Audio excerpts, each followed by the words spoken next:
আগামী ঈদে নতুন সিনেমা নিয়ে হাজির হবেন মেগা স্টার সাকিব খান। সিনেমার নাম হবে once upon a time in Dhaka. Tagline আমি কালা। ঢাকার 90 দশকের আন্ডারকে কেন্দ্র করে নির্মিত এই সিনেমার কাহিনী অনেকটাই সত্য ঘটনা অবলম্বনে।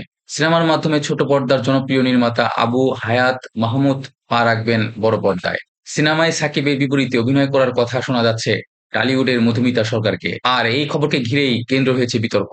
ফেসবুকে খবরটি শেয়ার করে ছোট পর্দার অভিনেত্রী দীপা খন্দকার লিখেছেন, এটি কি যৌথ প্রযোজনার সিনেমা?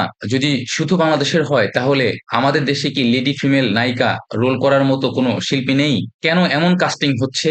দীপিকার এই মন্তব্য ঘিরে সামাজিক যোগাযোগ মাধ্যমে শুরু হয়েছে আলোচনা সমালোচনা। তানিয়া খাতুন নামে একজন লিখেছেন, বাংলাদেশের এত সুন্দরী সুন্দরী নায়িকা থাকতে কলকাতার অচল সিরিয়ালের নায়িকাগুলোকে তুলে নিয়ে আসে, তাহলে কি এমন হলো? দেশের বিদ্যা সিনহা মিম, পূজা চেরি, নুসরাত ফারিয়া, মন্দিরা চক্রবর্তী, নাফিসা তুষি সহ আরো অনেকে আছেন। এই নায়িকাগুলো কত সুন্দরী, তাদের অভিনয় দক্ষতা ভালো, তাদেরও কাজে লাগানো উচিত। আরেকজন মন্তব্য করেছেন, কলকাতায় তো অনেক অভিনেত্রী আছেন, তবুও তাদের প্রোডাকশনের জয়া আহসান, নুসরাত ফারিয়াকে কেন নেওয়া হয়? তরিকুল ইসলাম তারেক লিখেন, চরিত্রের প্রয়োজনে যদি তাকে প্রয়োজন মনে করেন পরিচালক, সেক্ষেত্রে নেওয়া যেতেই পারে।